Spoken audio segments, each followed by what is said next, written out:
Introducing LT Defense Tactical Gear, your ultimate solution for top-notch protection and performance in the field.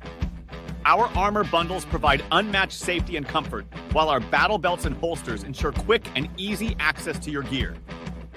Stay prepared for any situation with our high-quality medical supplies, designed to keep you ready for action at all times. Looking to enhance your skills? Our firearms training programs will take your proficiency to the next level. Trust LT Defense for all your tactical gear needs and gear up for success on the battlefield. This entire military is one cohesive, dedicated force. And the threats to our nations, they don't sleep. They're watching our every move. Iran, Russia, China, North Korea, ISIS, Al-Qaeda. They may be watching this right now. Our military should not be mistaken for a cable news gabfest show. We don't care what you look like. We don't care who you voted for, who you worship, what you worship, who you love. It doesn't matter if your dad left you millions when he died or if you knew who your father was. We have been honed into a machine of lethal moving parts that you would be wise to avoid if you know what's good for you. We will not be intimidated. We will not back down. We don't want war. But if you want war with the United States of America, there's one thing I can promise you, so help me God. Someone else will raise your sons and daughters.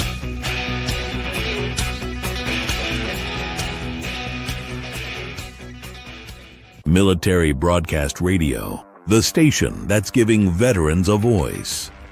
Find us on the web at mbradio.us. Opinions expressed in this program are those of the speakers and do not necessarily reflect the views or positions of any entities they represent. Find us on the web at mbradio.us.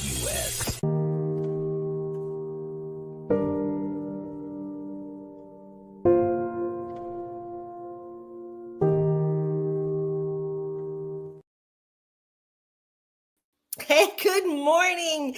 We are in December. It's December the 2nd. It's a beautiful first Monday of December. Hopefully you have a little bit of beautiful whiteness to get that holiday spirit in our bones. And may your tummies be flattened today after 3 days of yummy stuffing deliciousness that we all endured. And the tryptophan of the turkey has wore out. And of course, opening a big game on Saturday. You know, the philosophy to some, if it's brown and it's down, because I got to stack my freezers, right? We're kind of like the caveman in the winters that way, or anywhere you are, right? It comes to be the winter, we got to harvest like the squirrels, right? We got to put our nuts away, sort of saying. But we have a good show today. So November was, we played our commercial for our veterans, right? It was the veterans. It was in October. We had the women with breast cancer. We had autism. We had a lot of different energetic works to help those and create such a beautiful help and a beautiful rise of the energetics. And I love that. So what I've learned in the last, I want to say month and a half, we as a whole throughout the world, right? Remember man's conditioning of our brain, right? The words that man states. We are falling back into the women's lib trap of the 40s. And Gen X, I'm sorry to say, but Gen X is hurting you. Today's show is about empowering. It's also about women, and it's also about having the strength within your core to change any life path that you became unaware that you were on, to move it to the other side. It has to happen, because if it doesn't happen, then we get stuck. Then we might get incarcerated. Then we might end up suicidal. Then we might up on the floor, right? And that's not a good scenario for anybody. So between all of that, when I first started with the show, I wanted to show, like, if anybody can remember my first episode, I always said there's 3 reasons why somebody might go into the military. One was because it's in the family. It just runs in the family line, right? If it runs in the family line, it could be in this lifetime. It could also be in a past metaphysical life, however much line that you were the Templar or the warrior, and that is who you are. God love you, right? And you are a lifer. The next one is because of educational purposes. We would go in due to education, whether it was by an award, whether by just us wanting a certain aspect that the military could do, and it was cheaper, it was freer. Obviously, it comes with your life risk, right? So that's the balance. Well, you're going to have to support our country, and I'm going to help you do this. These are, I mean, it's always a balance. And then you have the last one. Those people who join unwillingly because they had to figure out how to be reformed in life. These were the people who were probably in trouble in high school. They were probably in a delinquent center. And now that they've turned to the ripe age of 18, even though this thing is not even balanced and fully bloomed yet, but now we're going to throw you into saving our country because you were a menace. Now we're going to save you. And I'm going to tell you, I have some tribal members in the military that I haven't gotten to meet in the last 6 months here, 8 months, who constantly want to put themselves down. It hurts my heart when I hear it, that they were a bad person or that they were not a beautiful person. Good morning, Jacqueline. Good morning to you, sweetheart. And that they had to go in.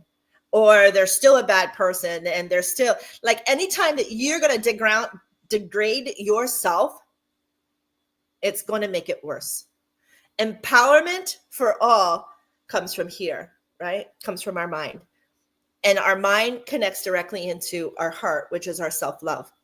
So the first time I see somebody dishonoring themselves or putting themselves down or acting callous, my first words out of my mouth as a trigger point is, why don't you love yourself? You don't love yourself because you're allowing this infiltration of energy to destroy your being. Try looking at it like a life lesson. Try looking at it as, wait a minute, where is the logic in the truth? Where is the truth in the truth? Where is the ego's truth to my truth? Where is my interpretational truth to my truth? And then where is playing out, I just made the bad decision. I just made a bad choice. Let me correct this bad choice, right? This is where I want you to be in the mind frame today when we go through this, because I have a special guest today, and I mean special. This is Miss Dalis G. And let me tell you, I have a hard time saying her last name because I only know her as the Real Dalis G. And we're going to get to her, and we're going to come back, and she's going to come on, and the strength that she shows for reforming. She is New York's best-selling author. She is on her first book ever, which was Broken Open. The name alone, and it has a big old heart on it, so the name alone should actually tell you how she just turned her life from that negative side directly into this beautiful, divinely higher positive side. Did it take some time? Yes. Did it take some work? Yes. Did it take her to swallow some of her ego? Yes. Yes, yes, yes, and yes. But if you're not willing to do all of that, then you're going to get stuck. You're going to be stuck, and you're going to stay stuck. Good morning, Miss Terry. So Miss Jacqueline was on our show last week. Terry, she was doing our death doulas. Miss Terry, good morning to you. She is another DJ. She does tracer rounds on Tuesday nights. I think it's at 8:00. But beautiful, beautiful, beautiful people coming in. Women empowering women. I love it. So let's start with the women's side. Let's start with the women. No, I'm going to go back. It's the veteran show. I'm going to go back to the vets. So coming in to get reformed through the military, again, I was in the 80s. I know a lot has changed, but I'm going to tell you on how I perceive it. I told you the story about I had to go in with Harlem and Queens. Women, girls, lovely, right? Because I was hard-headed, because I made my mistakes. They didn't want, it was like the weak had to go. And to those, I guess I was very weak, because even though I had long, beautiful hair and I couldn't figure out my hair and I couldn't figure out this, man, when my whole troop got in trouble for it, MJ had to learn quick, because they would put their boots and socks and I would get my shit booted to break my nose, my ribs. I was beat trying to use the military, reforming people who had a troubled past. Now, show my part. I had to show my part. My part was do something with that damn hair, airman, right? You're a pickle. You're in basic and you're going to pay for everybody. Yeah. Oh, I paid. And it took one beautiful soul from Harlem and Queens to teach me how to braid my hair. She couldn't stand that I was getting beaten, not only by the sergeant, I was getting beaten by my own troop. When your own troop starts to beat you up, you're wondering, who is the enemy? Who is it? Where is it? Am I the person who is causing the ruckus of the circle? Could I have been that? Of course I am that. And you are that too, unless you become aware. Because the energy, though I intentionally didn't mean to hurt anybody, I didn't intentionally try to get other people in trouble. I literally just I didn't have a learning curve. My learning wasn't there. But I learned how really quick, right? Look at your ass beat. You learn to shapen up really quick, or you learn to condition the way man wants you to be. And I'm going to say it again. You get conditioned the way man wants you to be. Wow. That's strong. That hurts because that's not who I am. I'm a person who was a free bird. I was a person who lived life just on my own adventure, my own journey. I'd live life by doing things by myself. And any man who dare tell me no, whether you were male or female, my will survived. How I always tell the story. My dad couldn't even beat the fucking will out of me. And I got beat. I love him for it today. But you can see, did I really need beatings by women and men? I don't know. Maybe I was a slow learner. Maybe I need that wet brick to my head. Maybe, I don't know. Maybe I need that wet noodle slapped in I don't know.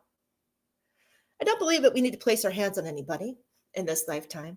I am that generational change in my family.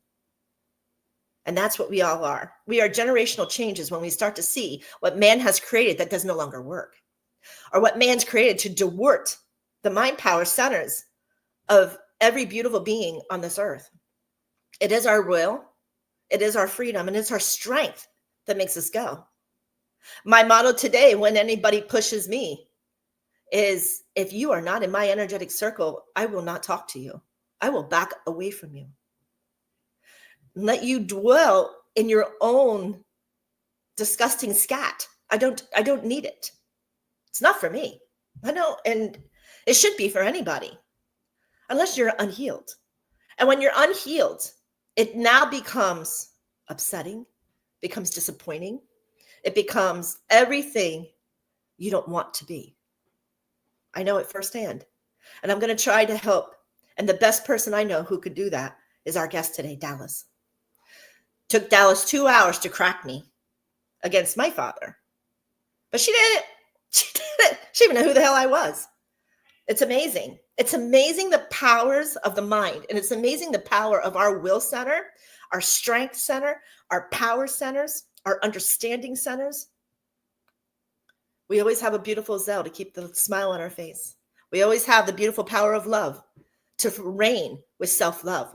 For if you don't have self-love, then you don't have self-worth. You don't even have self-esteem if you don't have self-love. So if you have gotten beaten down into a point where you don't even have these things, you're on the right show. We're going to try to show you how to reform, how to empower, and how to give back the strength that you have been depleted.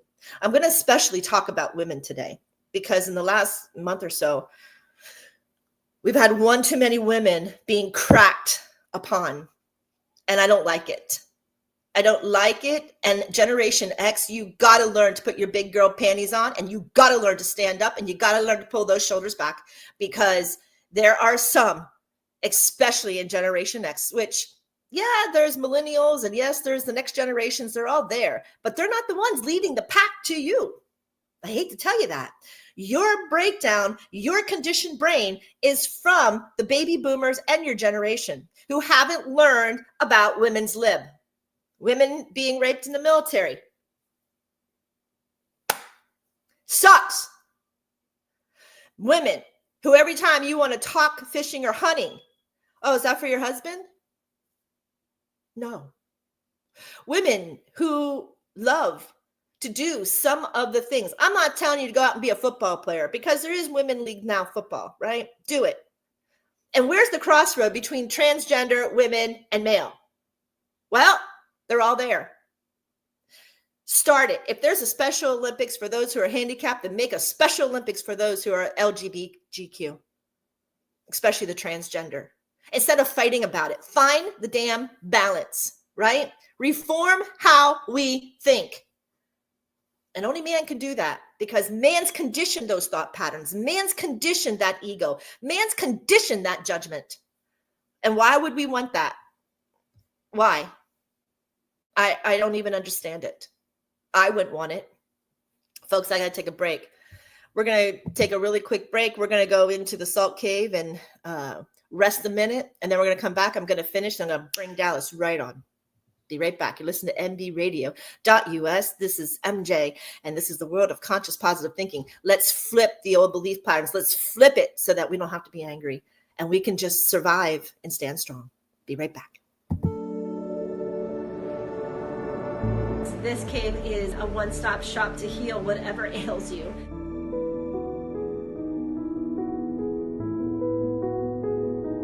Whether you just need downtime, whether you need respiratory or lymphatic, blood pressures, just any type of program that is medically necessary to you, I am sure salt's going to play one of those factors.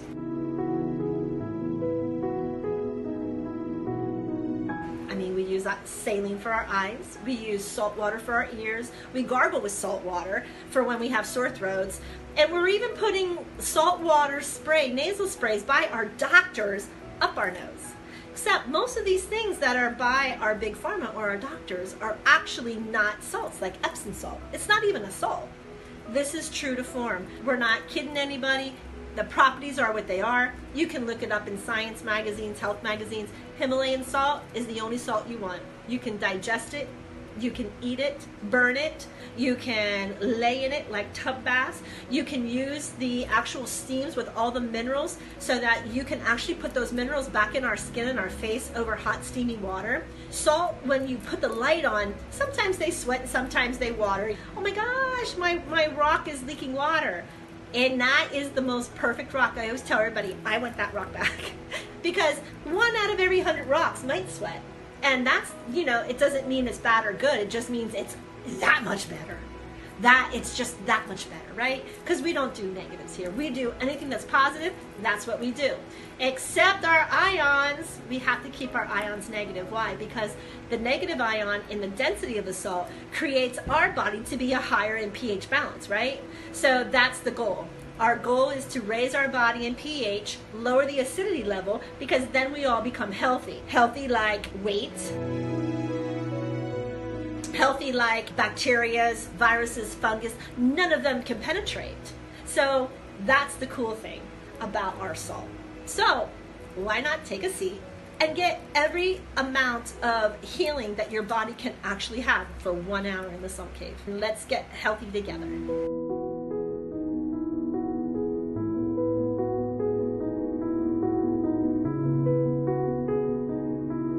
Military Broadcast Radio, the station that's giving veterans a voice. Find us on the web at mbradio.us. Opinions expressed in this program are those of the speakers and do not necessarily reflect the views or positions of any entities they represent. Find us on the web at mbradio.us. Hey, welcome back. Welcome back from the salt cave.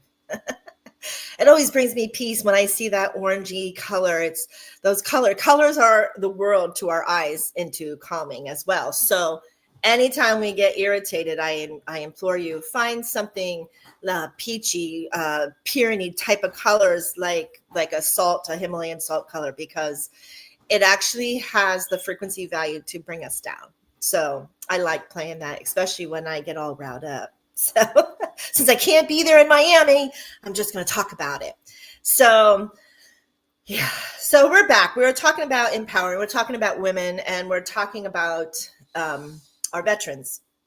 So our veterans as women is very challenging, because if you are part of that Generation X, going from the baby boomers, where women are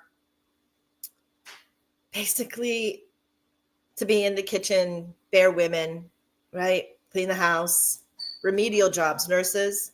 That's not a remedial job, but they still have the format that we're a secretary, or that we're just a nurse. Well, just a nurse, it doesn't agree with me. So they're the two that always pop in my head that are always plagued. And when that happens, I don't necessarily like it. They also have a lot of teachers who are women, for the patience that women have in their feminine energy over the masculine energy, right? So when we do step out of our box, sometimes it's a struggle, because the people who we have to get our jobs from normally are older than us. And they're still fixated on the theory of, can that be? There is still a lot of masculine energy out there that doesn't believe that to be the truth, right? I come from a family of it. I'm aware of it. I know how it is. I defied them. I can't, my grandfather would dare not ever allow my grandmother to work a day in her life. In fact, to the point when she was 15, he took her off the farm where her father desperately needed her to milk cows. My wife wasn't going to work. And how dare you put a woman to work? That was my grandfather's frame of mind on my father's side. Now, on the other side, I had very strong women, very strong. My grandmother on my other side, she worked. Yep. They came into Ellis Island. They had to go through the system from Italy, but she worked. And she also had her girls. So it was that aspect where my mother actually be able. Now, on the other side of the family, not so sure they agreed with it, right? My dad honored it, because my dad was part of a system coming. I don't know what it is. Somebody might have to tell me, before the baby boomers, like their parents. So our parents were the baby boomers. I can't remember what that next generation was, but that generation coming through, my dad still had some of those old belief patterns. My mom was into the more of the groove of the movement of the 60s, like the 50s, 60s coming. She was more into that groove. And that's how I perceived it. Because as a tomboy, I was pushed. I wanted to do everything. My father refused to let me play football. He was a head football coach. I was never allowed to play. I was allowed to play in my backyard with the neighborhood kids. I was allowed to play powder puff. I was allowed to play tag football, but I was never allowed to play the regular one. So I did the next best thing, and I played girls field hockey, or I played softball, or I played basketball, right? Because those were the ones that the girls had. So I could get my energy or my frustrations out. And I believe that we have to learn our balance. You have to learn balance of feminine, and you have to learn balance of male energy. You have to learn it. If you don't have it, then people tend to have these struggles. They have struggle wars. But we have to balance in life, no matter what it is. And this show is about balancing this energy and understanding women and letting the world know that there are some very strong, powerful women out there who can help and create a difference in the world. If the male energy would just step down a minute and understand that they're wrong and strong sometimes, or to understand that empowering somebody behind a damn screen on a computer doesn't make you a tough guy, doesn't make you anything besides ignorant and flawed. That's what it makes you. So when you try on the screen to push women empowerment down, especially as a man, or you do things to cause it, you have to remember that's your own karma. That's your own chaos. It's on you. It's not on the person just trying out to make a living for themselves, right? Sometimes we have to get reformed. Sometimes we do choose that wrong path. Sometimes we go down a path that is not good for us. Sometimes we have to do it because we've already written it for us to learn it. Who's going to be that catalyst to face you, to push you down? You've already asked them to be it. So who is it? So put your mind frame, instead of man-conditioned old belief patterns, put your mind frame is, thank you. Thank you for showing up. Thank you for changing my directory. Thank you for changing my thought processes that no longer work, whether it be in negative energy. Let's just face it. We are conditioned from the time we were born. You heard in all my other podcasts, from the time you're born, you're conditioned by man, conditioned. And then you're conditioned by your peers and your social pressures, and then your society, and then your community, and then your county, and then your locality, then your region, then your state, then your federal, then your world. You are conditioned by everybody else's belief patterns. That's how you have the knowledge that you do. Right, wrong, indifferent, triggered, filled, no matter what. Where are you in all of that? Do you have the strength to push against it? Do you dare have the strength to step out of that stupid framed box that people want to put you in because of your color, your race, your gender? That's up to you and your mental capacity. But as a very strong, powerful woman, I believe myself to be, and I love myself, I will tell you, get out of my power circle if your energy does not balance. I have no fear to do that. A lot of the fear of women who can't do it is because they haven't established what has been suppressed. And that's scary. But then you have people like Dallas, my beautiful Dallas, who comes in, and no matter how far that strong-willed woman is down, or man, she might yell at you a minute or so, but she'll get to you. She can be the softest voice if you are open to listen. But if you are a very strong-headed, bullied woman and you lost your will, they're the hardest ones to get to because they see black. In PTSD, they see red, right? They see these colors. And at that point, there's nothing that's going to go through. So depending on the tone, I made a comment the other day, sticks and stones can break our bones, but names can never hurt us. And somebody goes, that's not true, MJ. I go, it is true, unless you're not healed. If you're going to allow somebody's words to approach you and you don't push back and say, that's not me. I don't know who you're talking to, but that's not me. And you've accepted those words of anger or resentment, you're not healed. So it is true. Sticks and stones will break my bones, but names, if you're not healed, will hurt you. But if you are healed, they're not going to hurt you. You're going to look at them going, I don't know why you're so angry, but it has reflections, nothing on top of me that you're angry. I think you need help. I think you need assistance. I think you need somebody to support you. And our next guest after our commercial, she's going to show you how. She's going to show you, I hope and I pray that she can tell her story, because it'll show you just how flippin' empowering our will centers, especially as females, can be. And for all those veterans who got pushed into reforming through the military, we need to figure out ourselves, why we went in, why we got out, or why we stayed in, and why we got put there to begin with. And Dallas's Prison Reform Center is almost like that. So this is a really, really beautiful balance. I'm at the minutes where I got to take a break. We're going to do a little bit of song here, The Soldier's Prayer by John Michael. You're listening to mbradio.us. Thank you to Dunkin' Donuts and LT Tactical and Mike Subs. They're all part of us as veterans, and we'd love to be here. It's the voices of veterans that help and trigger sometimes for those to actually be aware of their surroundings. We'll be right back.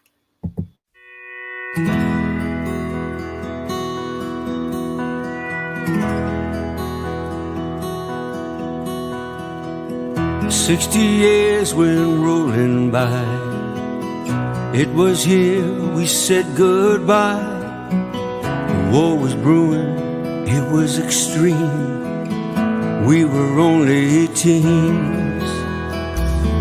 I knew the day I died, all alone, my brand new bride, our favorite song would be a sign I'd be back in time. So raise a flag with pride and grace.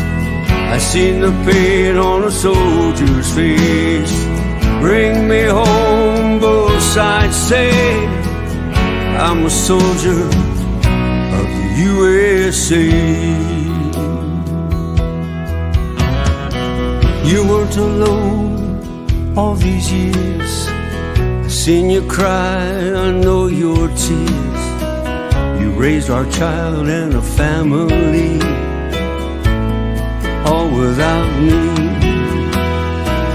You've done well with your life, lots of friends by your side.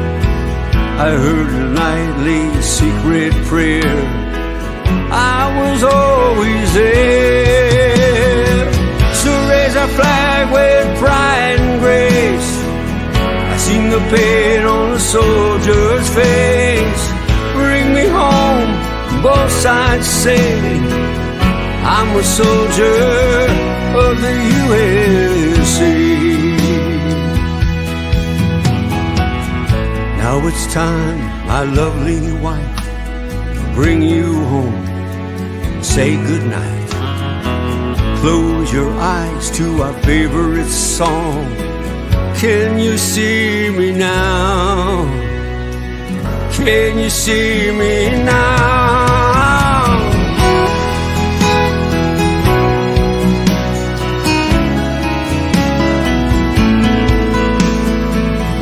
One day we'll come back in time for those we leave behind. But for now, we'll watch them grow. Welcome home.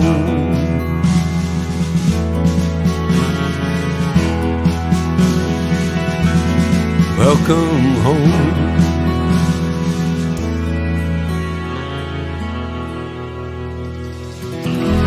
Welcome home.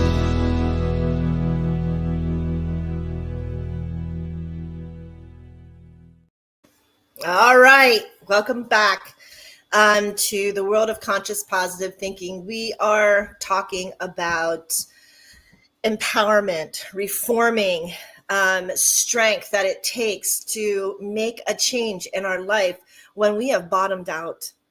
And we also are talking about women in the military who had to go through a lot of different changes, especially when it came down to a masculine energy and a feminine energy. That change is really, really hard. The person next on is our guest of the week, and I was trying to look at her Perbio on her line to try to give me 1 second. Let me just see if I can't. I lost it at commercial. I was flipping through. Here you go. So our interview of the week is Dalis, and one of her quotes that I always read to myself: your mistakes are not your identity. They're lessons that can lead to a stronger, more resilient you. This isn't just a course or a service. It's a chance to transform your life. Are you ready to embrace your second chance? Folks, I'm going to introduce Dalis Freya. She is our Interview of the week, sponsored by LTD Tactical.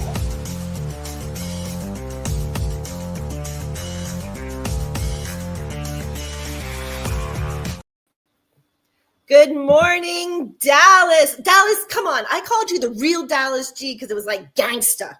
Now we went to Dalis Freya. What is this? Well, it's it's the last name is hard, Fresa, but it's okay. I'm still the Real Dalis G. But since I've been doing a lot of speaking engagements, and they always want your last name, so yeah, I am the Real Dalis G, because now more than ever I have become who I am. I've always been, and it's taken me a journey to get here, but here I am, and thank you so much for allowing me this space.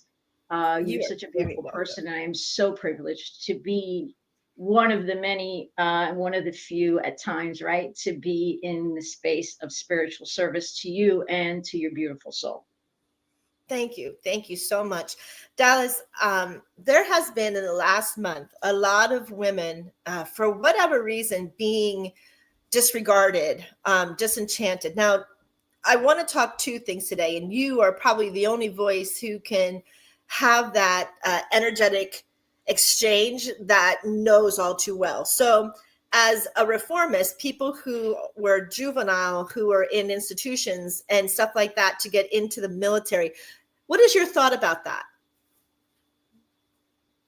Well, I love reform, but I would, from my perspective, I like reform to come from self, even though society institutes reform to the individual, which is not a bad thing. But there is a struggle because once again, you're being put into a place that you don't necessarily know why you're actually going there. But reform does work, but it only works when the individual is willing to accept that you need to work within self. You need to work within yourself, because there is a healing process, but the healing process does not begin until you actually see the wound. You actually see where it came from, where it originated from. And that's how I work with my reform, because the events do happen in your life and they're there in front of you. And sometimes people around you, being society, are always the ones that are going to manipulate you into the next step. But my service is getting you to accept it, but looking within as to why you're actually there and why is it that you had to have somebody else do it for you. So that being said, you believe it might be an injustice for them to get pushed into the military? I believe that it is, because the person's not ready. The person's not ready and they're finding out the wrong way. So it's more pain brought onto the self, brought onto the material self. And through pain, yes, we do learn. Absolutely, we do learn. I mean, it's your beautiful story as to what happened to you in the military and how you had to find out. And it was, it's like my story too. I had to go through a lot of pain. But in a way, can I tell you, throughout the process of me consulting and reforming, I've learned that sometimes we just ask for it. So we don't have the strength to do it ourselves. So we're asking for it. And then when we're finally in it, then that's when we start seeing those pieces of ourselves being thrown at us through other individuals, not through ourselves. So it's a very interesting dynamic. And yes, it works, but I'd rather it not work that way. And that's what I'm struggling and working on a daily basis to make sure it doesn't work that way, that we reach those individuals before we put more pain into their bodies, more pain into their lives, because they get, they get extricated from what they really want to be part of, from the incentive. Maybe they were supposed to be military men and women, but on their own ability, not through societal decision. Right. So, do you work strictly with just women? Do you work with reforming others as well besides women? Oh no, I actually, my biggest client base is men. It's men and young men, to be honest with you. Yeah. I work with all of them. I mean, we work with older people. I work with women, men, young men, and I just, MJ, that when we're in service, we basically open our arms and our heart, and they come to us, and when you're ready, we always say, you come to me. Right. And they can come in they can come in meetings. They can come in forms of just an introduction. They can come. It is an energetic commitment that you've written, is what I believe too, is you were already committed to find that soul to help transform or help transmute. Yes. Yeah. So Dallas, can we hear a little bit of your story? How you transformed and made your will to make the strength that you are today. Can we hear a little bit of that?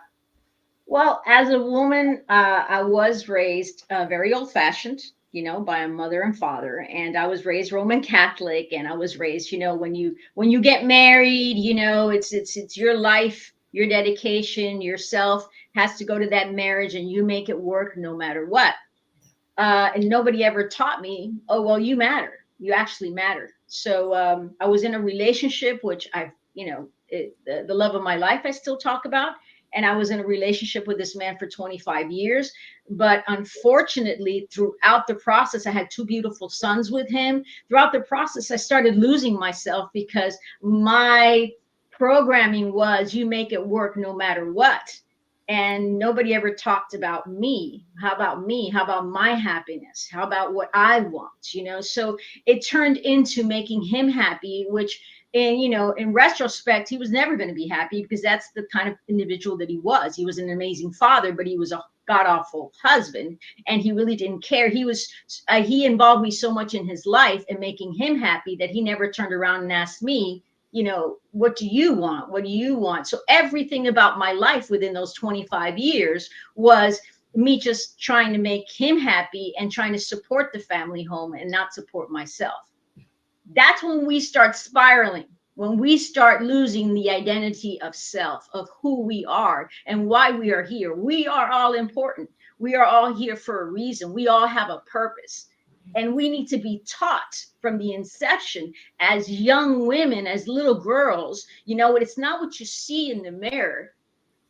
It's who you are as a person. You are beautiful. You are an identity.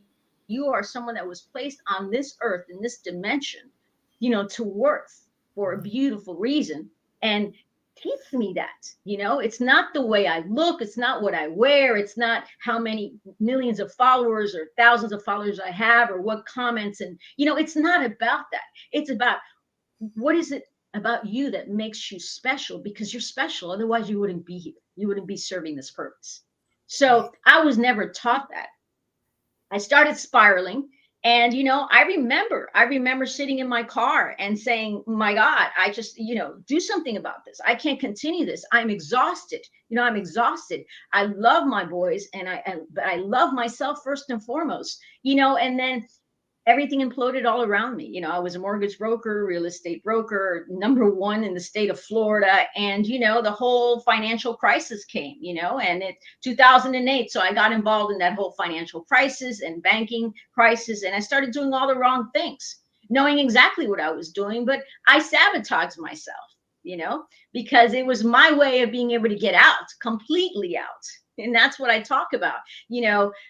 I was, convicted of a state felony. It wasn't federal, and it was white collar crime.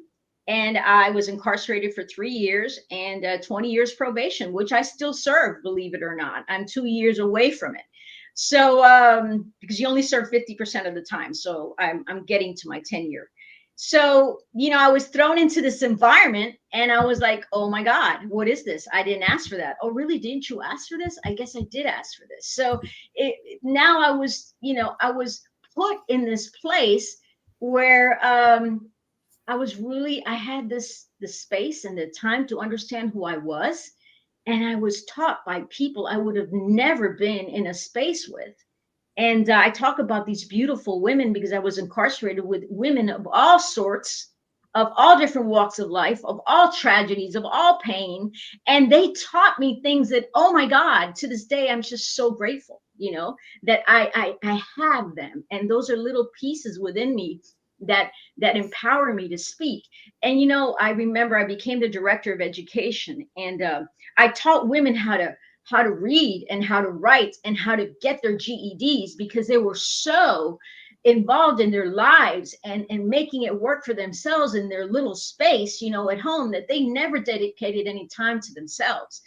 And you know what? And they now they're incarcerated. Why? Because they too, did things that they could have never imagined to do, but they did it for them, for their families, for the man, because the man wasn't there. So they had to take over, and now they're in this pain, and now they're incarcerated away from their children and their families. And I used to go to them, and, usually I used to be pulled to them because they were trouble, and I was a director of education. It was a privilege to be in education, and I had the ability to take them out of education and go work in the kitchen, go work somewhere else, because when you're incarcerated, you have to have a job. Well, part of a job is educating yourself, but it's a privilege. It's a privilege. So I had the ability to take them out of that. But I always wanted to know the story. What is the story? Where's the pain coming from? Why are you doing to yourself? Because they were getting in trouble. They were getting into fights. They were getting beat up. They were doing things they weren't supposed to. But here's the thing, ladies, when you're in pain, you do things to yourself first and foremost. You do it to yourself, and it's like, and it's because it's a form of you crying out. But my job today is to tell you, you know what? You don't do it to yourself. You do it for yourself, and you do it the right way. And I'm here to teach you so you can heal through it. So I would sit there and say, what is wrong with you? Well, what's wrong with me is I don't have the money to put the stamp on an envelope so I can talk to my children, so I can correspond with them, or I don't have the money to get on the phone and talk to my family or my babies that I've lost because I was fighting for them. And look, now I'm here and look what I've done to myself. Okay. So I would sit there and I would say, okay, wait a minute. I'm going to help you. So I would run. I had this special pass. I would run to my cubicle, and I used to go get them cookies or stamps or envelopes. And I said, I'm helping you, but you have to help yourself. You have to promise me that you're going to help yourself, and I'll help you. So we had an exchange, and I would sit there and I would teach them how to write. I would teach them how to read, and then I would graduate with them and give them their GEDs and show them that they were important. And you know what? They used to ask me, Miss Dallas, what are you going to do when you get out? Miss Dallas is going to get out and tell the whole world what happened to me. Because what happens to women, MJ, is that they go out and they don't talk about their story. We need to speak about our stories. We need to humble ourselves and put ourselves. What does society want to do? Society wants us to shove this story under the rug so they can continue, because men are empowered. All you see is men out there, so they can continue to run their story the way they see fit. They don't want a woman that went through all this to come out and speak. So Dallas came out within 6 months and wrote Prison 101 Inmate Handbook, teaching inmates to be able to survive in prison, because they don't even give you that much in prison. Okay, they throw you into general population, and good luck to you. If you didn't learn within that week that you're trying to figure out what's going on in your life, then you know what, good luck to you. Well, no, I told the ladies, you know what, I'm going to go out there, and I don't care where there's a lot of people don't know what happened to you. I really don't care. This happened to me for a reason. So I'm going to go out there and I'm going to author books, and I'm going to talk about my story. And not only that, I'm going to be a prison advocate, and I'm going to be a prison reformist, and I'm going to be a prison consultant, and I'm going to help everybody that is going through the system to make it better for themselves. Okay, because it is a broken system, just like vets. The whole vet situation, which is very, very embarrassing to me, and it's ugly that we do this to our vets. We just throw them out into the streets after they have, as a matter of fact, I come from a military family. My dad was a colonel to the Air Force, and I don't know if you knew that, but he served for 46 years of his life. So I was a military brat. I was flying all over the country, and I know the sacrifices that these men and women have for their country. And then we throw them out into society and just abandon them. It's wrong. It's very wrong. But here's the thing. We need to tell our stories. Otherwise, it's never going to change. Right. So Broken Open, my second book, was about, you know what? Yes, we do have to break you for you to open. Yeah. Because we do become very good at, throwing up walls.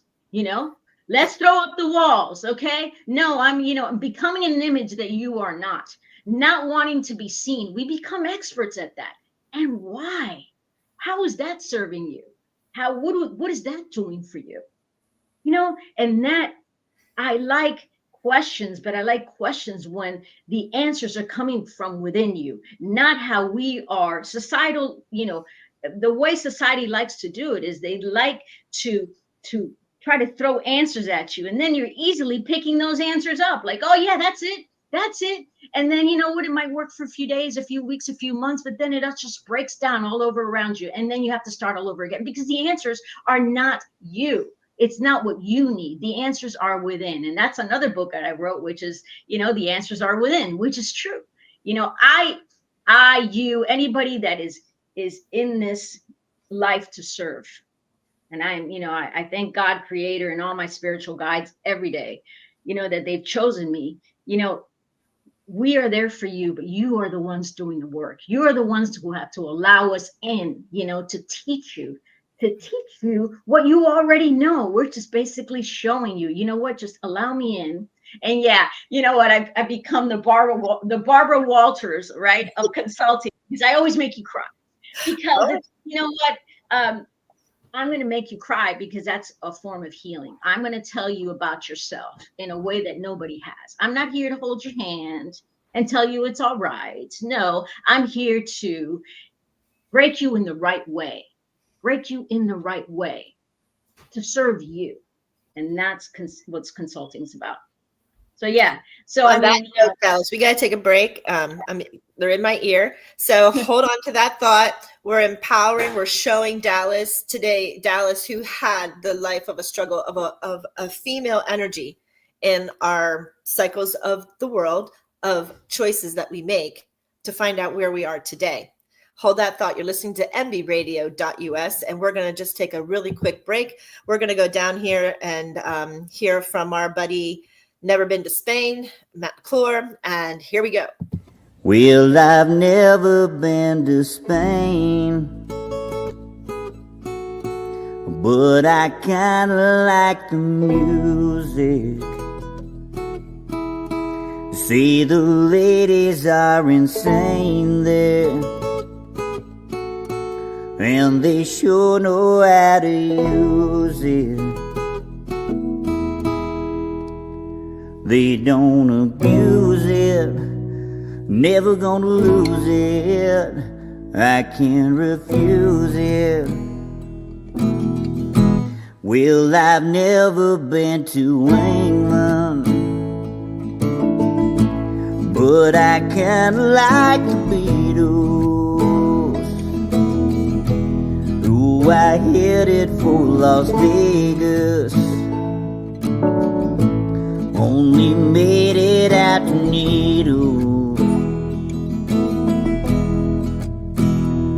Can you feel it? Must be near it. Feels so good, feels so good. Well, I've never been to heaven, but I've been to Oklahoma. Oh, they tell me I was born there, but I really don't remember. In Oklahoma, not Arizona. What does it matter? What does it matter?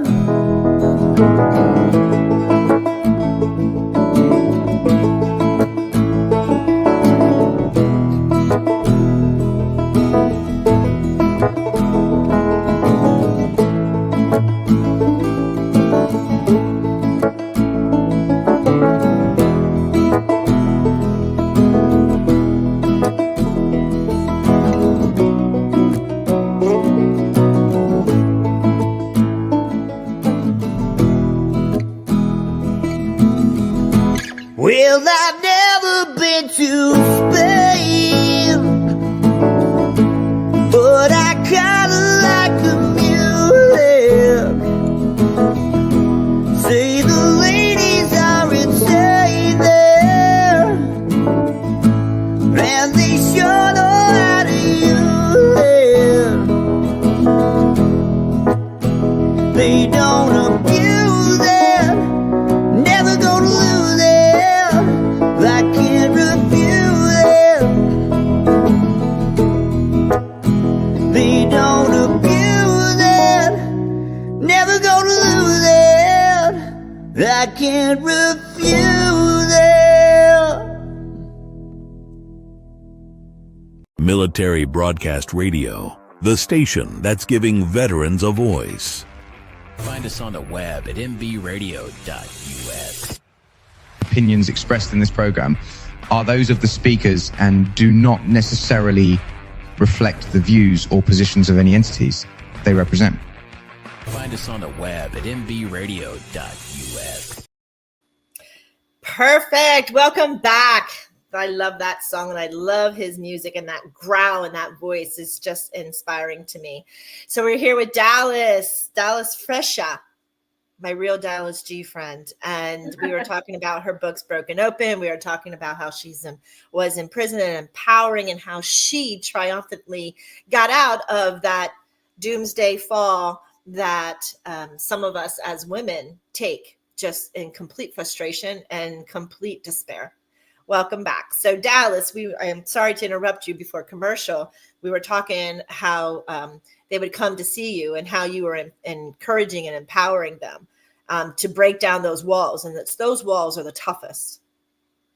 You know what? It's just so hard, as women to redirect the story to ourselves, to talk about us. We are so conditioned to take care of our family, take care of our children, take care of the ones around us, and it's like all of a sudden when you have somebody in front of you saying, no, I want to hear about you, it becomes very difficult for them. It really does, because it's like, what do you mean you want to hear about me? What do you mean you want to see me? What do you mean, you want to spend time for me? I mean, that it's sad to say, but it's something that is very surprising for women, because nobody ever takes the time to stop and listen to us, and understand us when we are the ones that are actually driving the powerful energy around the whole world. We are the high vibrational leaders of this world. We are behind, and I grew up always hearing, behind every good man, there's an incredible woman. Well,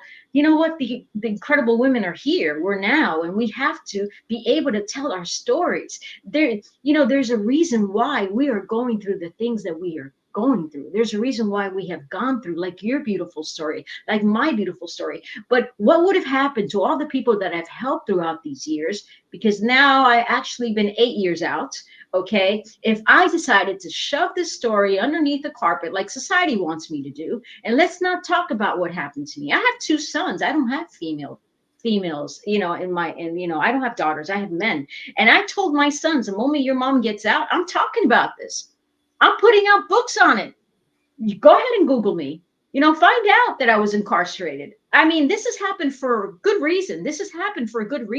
And I am tired of breathing and living a life from the direction of somebody else. I'm not going to allow society to put a finger on my son and just stomp me out and not allow me to live the life that I was chosen to live. And this is my purpose. And that's what everyone has, a purpose. Everyone has a passion. Everybody has a gift. Now, as women, we need to be able to sit in our space, okay, and give ourselves the time and the love to be able to understand, you know what? Yeah, I mean, I'm ready. I'm ready to do this. And you know what? We are fast learners. We're fast learners, and we're beautiful human beings. But you've got to be ready to do it. And you know what? A man's voice is always going to want to get involved. But you know what? I work with a lot of men. As a matter of fact, I am one of the few prison advocates and consultants that are women. I think in the whole country, there's 3 women and the rest are all men. It's crazy to say, but it's the truth, and it's like, it's an empowering of the mind, of strength. And again, there's that masculine hurdle, right? There's the masculine hurdle I talk about. Yeah, everybody wants to talk about men and their incarceration, or men, and everybody. It's always a story of the men. Well, there's women out there too, and we can teach you a lot of things that a man can never teach you. And not to take away from a man's story, because a man's story is just as important as a woman's story. But it's just not enough women out there telling their story, and that is what I'm passionate about. And here's the thing, I speak a lot, right? And about prison advocacy and prison reform and so on and so forth. And here I go, I'm 5'7", 120 pounds. I go up on the podium and people look at me like, what's this woman? I have long hair. I don't look the type, whatever the type is, I just don't look the type. So I go up there and I start speaking about my story, and they're like, oh my, now everybody shuts up, because it's like, what? Do you mean to tell me you were incarcerated? Yeah, I was incarcerated in one of the second toughest women prisons in the nation. Lowell Correctional Facility. Look it up, people. Okay. I saw things there I could never talk about. Okay. But not a hair on my body was touched. Why? Because I was authentic. I was in the moment. I was in the present moment. I was humbled by it. I was a real person. People get fucked up. I don't know if this happens in the military, but get fucked up in prison are the people that are not being who they are. You know, they're trying to prove themselves in a way or talk in a way that is not who they are. They can smell that a mile away in prison. So the moment you're getting off that bus, they're already profiling you. So you got to get your shit together and try to figure out why you're here and who you are and represent for yourself. Because otherwise somebody's going to represent for you and then it's not going to be pretty. And I saw it happen over and over and over again. Okay? That happens in female businesses a lot. In female businesses, we get profiled. I always tell the story. I went from the military to the fishing and hunting.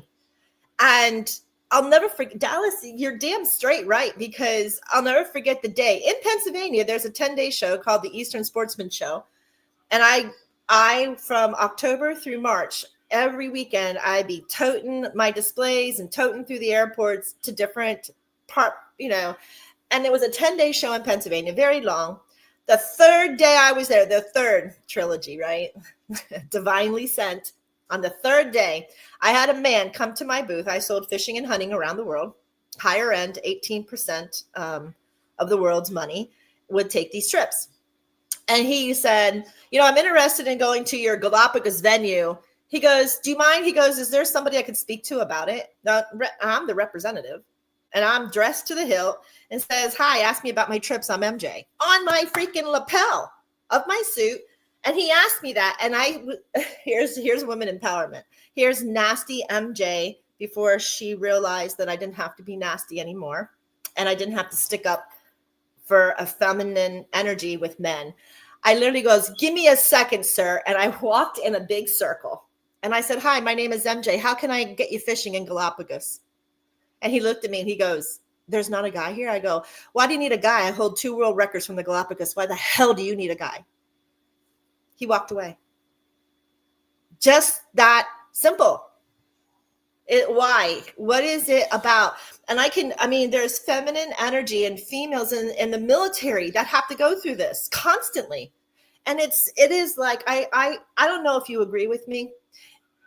Is it truly the Generation X? I believe it to be the Generation X because we are that unfolding of evolvement from the baby boomer struggle of being able to work to the millennial. The millennials don't seem to have issues with women or whatever, but Generation X, we get it all the time. I get it even with my own husband. I walk into the VA and they're like, is this your wife? The veteran?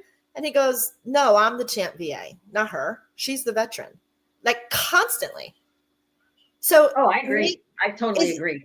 It is a generation. Yeah, it is absolutely 100%. It's a generation, but it's on me. It's on you. It's on every woman of that generation that we need to start speaking out. We need to start saying, you know what?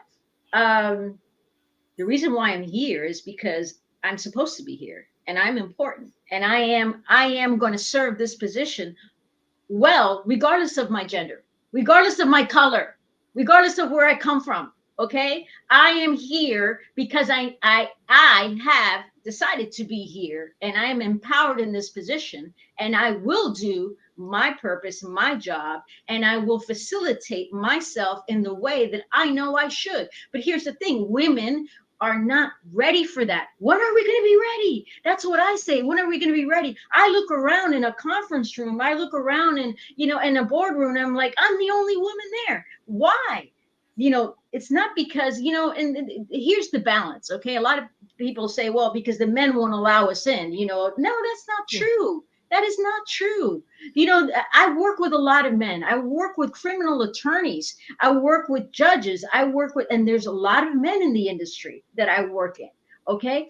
But if you're willing to come up and say, this is what I do, and this is the reason why I'm supposed to be here, and this is my story, they're going to let you in. They need you. Men always have needed women. It's just that we have not moved ourselves from a place of where we were taught back in the day to the now. And now that's the struggle, right? Now's the struggle. Why are we so unhappy? Because we're not authentic to self, because we are not representing who we are in the now, because we've made sacrifices all these years that, you know what, that right now those sacrifices just falling around us because we are not picking them up like we're supposed to, and empower ourselves with that pain and sacrifice and represent. That is why you are having issues. That is why you are blocked. That is why you are not growing within self.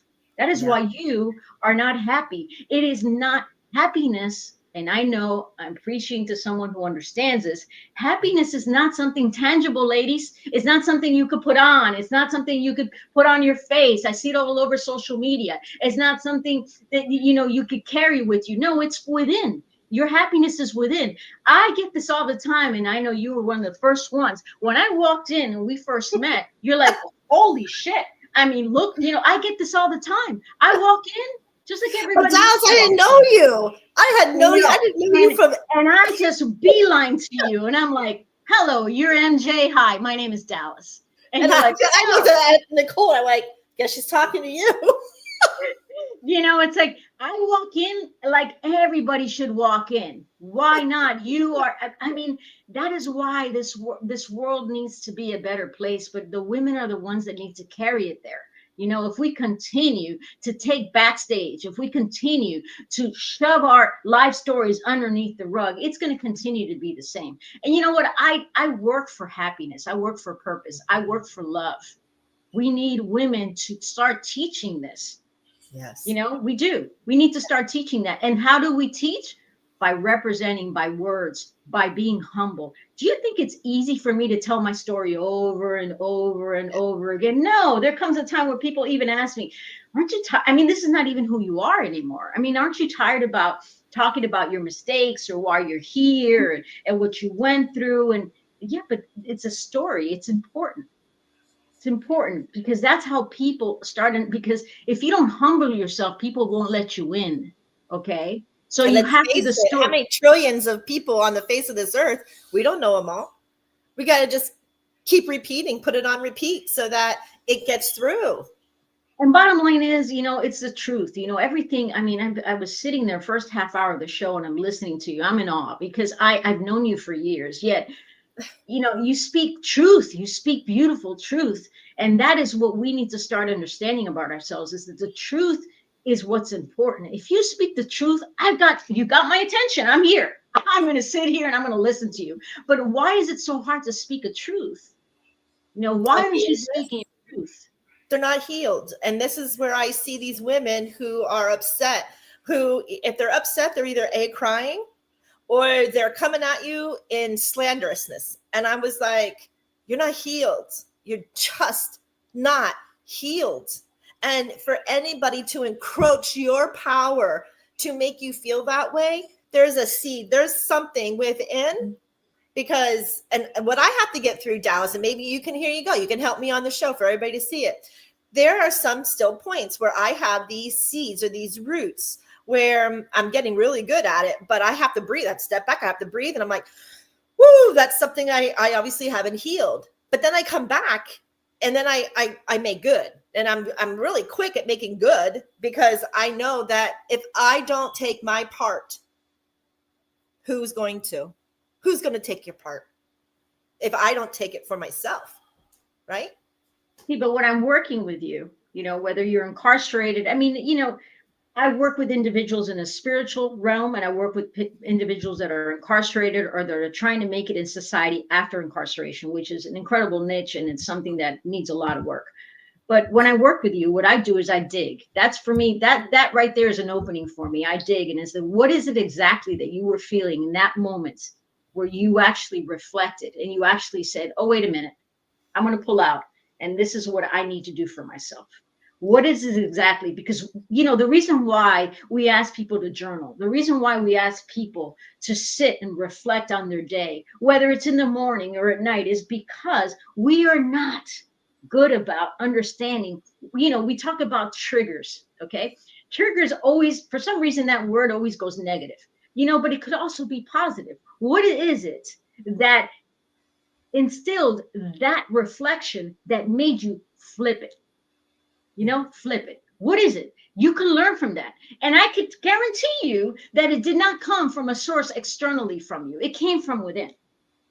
That's something, and that is what we need to grow. That is a seed we need to grow. That is something that needs to be grown. And how do we grow it?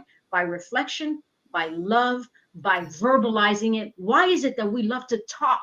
The reason why we like to talk is because once the words are out there, I can't bring them back. I can't bring them back. They're out. They're out. Oh my God, I can't believe I said that. Okay, as people, consultants, people that heal, in whatever practice you're in, we take those words and we work with those words for yourself, for your well-being, for your healing process. Because once that word is out, I'm going to throw it right back at you. I'm going to say, oh, NJ, I just heard this. What's this all about?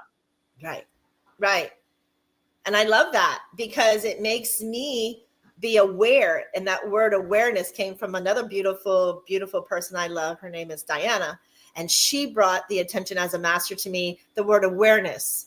And when I became equivalent with that word in everyday being to watch, because I'm an energist, I see energy. And so when I become aware of the energies coming at me, it doesn't surprise me what the words that come out of somebody's mouth. But what surprises me is the lessons that I have to learn that comes out of somebody's mouth. So I'm glad that Eva's here, Eva Fulton. She's a co-host on MBR, and she just tagged in and she goes, that's accountability. Thank you, Eva. And the other day we were in a meeting and I go, listen, let's buck up, right? Sticks and stones may break my bones, but names will never hurt me. And she came back, she goes, but names can hurt, words can hurt. I said, if you're unhealed. I agree 100%. But this is what we're about. We're about taking back man's consciousness of programming our egos and our judgments of what is right and what is wrong. And then I'm going to go back into a religious base where, Father, forgive them, for they have no idea what they do. Father, forgive me, for I was not aware. And that's in almost every denominational religion you can muster up, is being humble, right? With grace and with humility and grace, to become aware of that, of our surroundings. And I think that's the bottom line of reforming anybody, right? Am I right or am I wrong? No, I mean, words can absolutely 100%. Words will hurt if you're not healed, but words hurt to teach you about yourself. I can take that pain and I can help you through that pain. Now it's up to you as an individual to tell me how much longer you want to take this pain. Right. How much longer do you want to take this pain?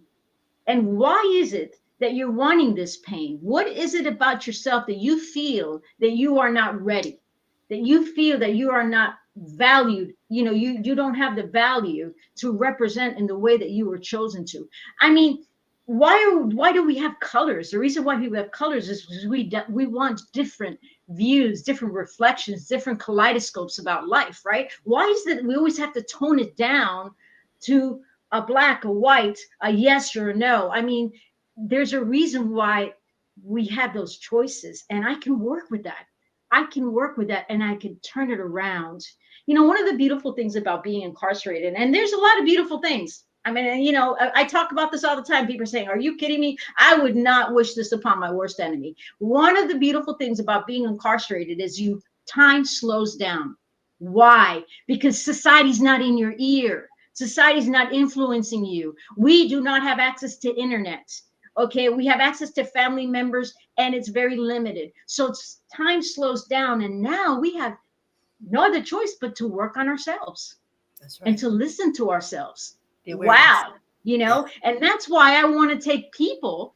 Okay, veterans are no different. There are times that I am sure, because my dad used to sit us on his lap and he used to talk to us about all the different, I mean, he went through World War II, he went through Vietnam, he went through all these horrific wars. He had to put teenagers into Vietnam. It's horrible. He went through all that. He had nightmares about it. Okay, but he says, there were times where we just had silent moments, of reflection.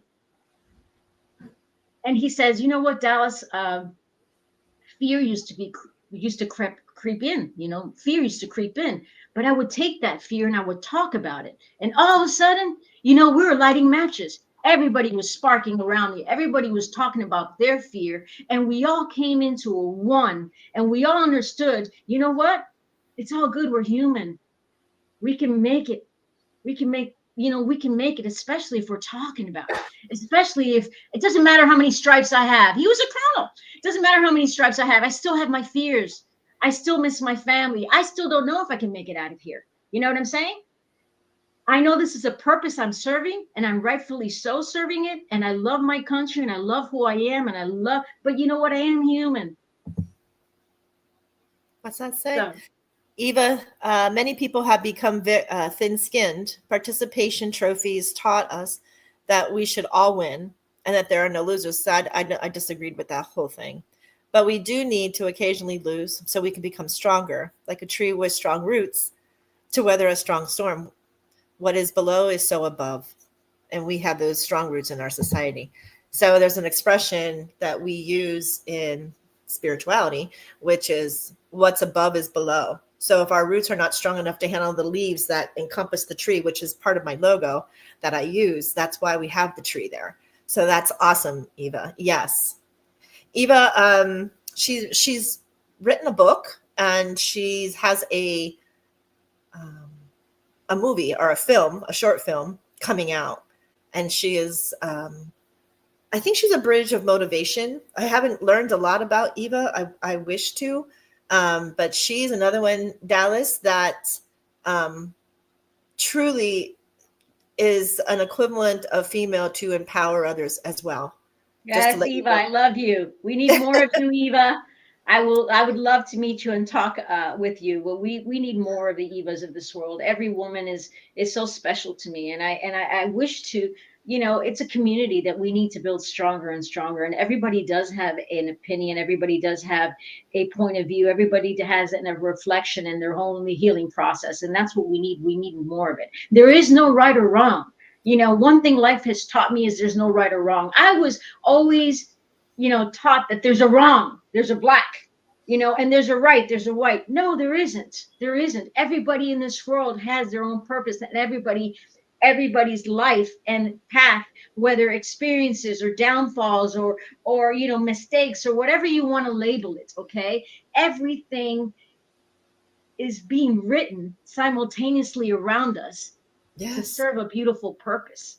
And only if these voices are aired into this beautiful space that we have as energy and dimension, can we understand what the processes are and that they're all working towards our highest good. I always see good and never see wrong. I don't. I mean, who am I to judge when I myself put myself and my family and all through this? But then I saw the light at the end of the tunnel. I understand this was all done for a higher good, and if you can't see that, well, I'm not going to sit here and try to convince you otherwise, because that's not my purpose in this life. That is for you to learn.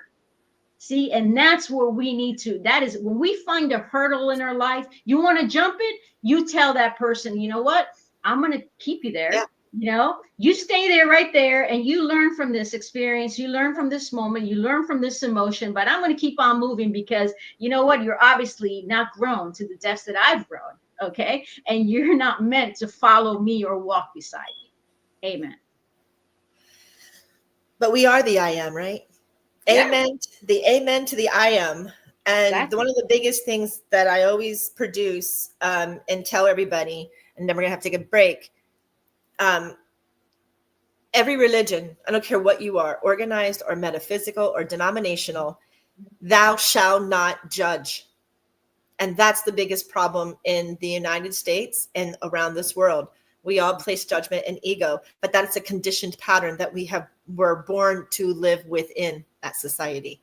And now it's going to undo. This is the evolvement. This is the time. Eva, if you are still listening, yes, come on, because you can ask questions with Dallas and vice versa. And she says here on the bottom, Dallas, just to let you know, I would love to speak with both of you. So Eva, if Joel and our sound guy, can we get Eva on during our commercial? And then we can get Eva up here and speak with Dallas as well. And maybe Dallas can give us some more of her beautiful knowledge and wisdom to empower us, whether you're masculine or feminine energy. It's an empowerment, and it's all about empowerment. Oh, she goes, I am here, but I'm working. Okay, so maybe she's not going to be able to come on. No problem. But we still have to take a break. So we're going to go down here. We're going to go to, let's do Linwood Presney King of the Moon. So today, in honor of the Marine Corps birthday, I decided to wear my BCGs for y'all. Those of you who don't know, it stands for birth control glasses, Marine Corps issue.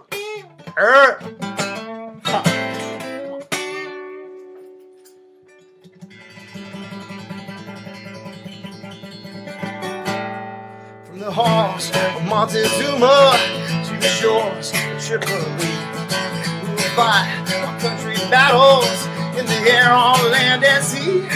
First to fight for rights and freedom, and to keep our honor clean. We are proud to claim the title of United States Marines. Our flags unfurled in every breeze, from dawn to setting sun.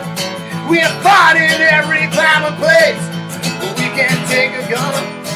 In the snow of far off northern lands to the sunny tropic scenes, you will find us always on the job, United States Marines. So here's out to you, to our Corps, which we are proud to serve.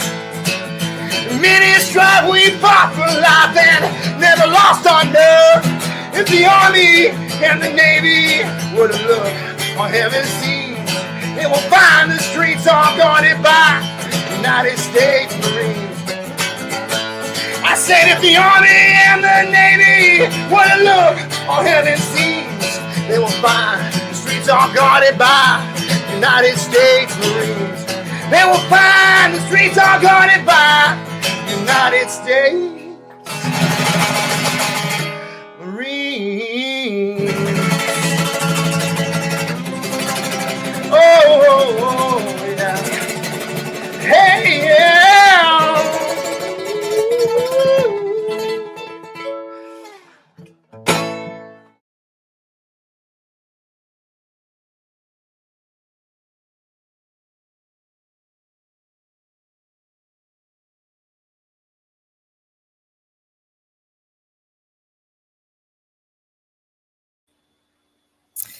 Welcome back. So that was, if you didn't realize it, that was the Marine theme, Their Walk. And he just jammed it up into bluegrass. I love artistry. I love for somebody to look at our own lives, right? This mold, this clay that has been sanctioned for years, and then twist it and make the interpretation into the most high-vibing, positive thing that we can do. That just warms my heart. I don't know how else to say that, but that to me is a voice of a veteran who needed to flip the mundaneness into a positive light. And that's what I think about life. I think that we're all here on a journey to find the energetic exchange, to flip the interpretational pattern to a more conscious, positive way of thinking. It has been dreadful for maybe the last 100 years. And before we go back into the dark ages again, let's try to find that light and that empowerment so that we can all balance as an equal of the I am. And that is my approach in life. And part of that was by this lady here, this Miss Dalis G. I love her. And I love how one of the biggest hurdles she had to do was masculinity. It was my father. She had to strip me. And it was strong. It was 2 hours before she could do it. But she did it. She finally did it. She finally got me to my knees. And I'm sure if my freaking eyes would have been flame daggers, she would have been dead by now, because I remember that horrific look that I gave her, and the sternness of my eyes was like, I will kill you. I so remember it. I talk about it quite frequently, because it has to be that when you were in prison to some of these women, I know my will, I know my strength. And some of these women who are incarcerated, I'm sure to break them, to get them to where they need to be, you got those daggers. And God love you that you are a Templar with that beautiful shield to go, yeah, okay, whatever, biatch. I'm still going to take you down. And with grace. Yeah, rough words, but with grace, because it's grace that had to intercept in order for us to feel the awareness, right? Like, I'm laughing now. It's truly not funny, but you will laugh at your demise when you heal. And then you know you're healed because now you're laughing at it. And you're like, dude, what the hell were you thinking? And that's how I look at my life. What were you thinking? And then if I have to apologize to whoever I do, or who, so on and so forth. But I like that. So you know what comes to thought, and it's not a one-time event, MJ. It's the reason why, we all need each other, and it's like if we could do it all on our own, we would, but we can't, and it's not meant to be. It's not meant to be. We all need each other. We're all going to have peaks and valleys in our lifetime, and we all going to need each other. We call it our tribe. You are part of my tribe. We identified in that respect years ago. And but when somebody comes from a place of love, they will talk about the things that you don't want to hear. They will hurt you in ways, or open doors, or break down barriers that you've been so proactively and trying to have no one see, or no one, and it's like, but if I come from a place of love, it's hard for you to resist. And that's what I did. I mean, it was very scary when I was incarcerated. Like I said, I'm 5'7", 120 pounds, and I came across some women that you wouldn't want to come across, by yourself, in the real world. But when you come from a place of love, people will open themselves up to, because that is what we are lacking in this world, is love, is understanding. Is understanding that this is a human being in front of you. This is a person that, yes, they did some horrible things. Okay. But what is their story?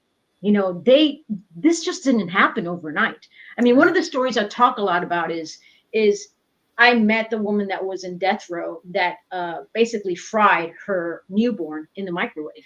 And she, she's in death row in the state of Florida. Okay.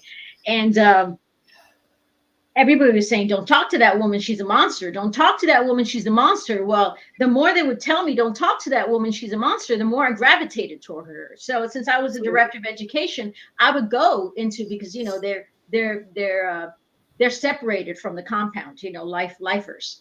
And I would go and I would bring books to them, because reading is very important. A book is very important to you when you're incarcerated. And I would go and I would bring them books. And I went in and I would go and bring her books. And we, little by little, by me approaching her and her seeing me very different from everybody else, I got to learn her story. I wanted to know what happened to you that you would do this. What is it?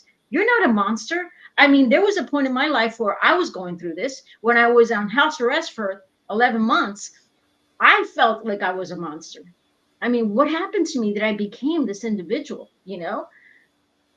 We all have a dark side. We talk about this, right? We all have a dark side within us. That dark side is the one that teaches us the most lessons about ourselves. But are we willing to look at it? Are we willing to let it in? Okay? Because if you don't, it will turn on you. And you will continue to make the same mistakes over and over again. Well, long story short, she told me that the reason why she did this to her newborn child was because her father did this to her.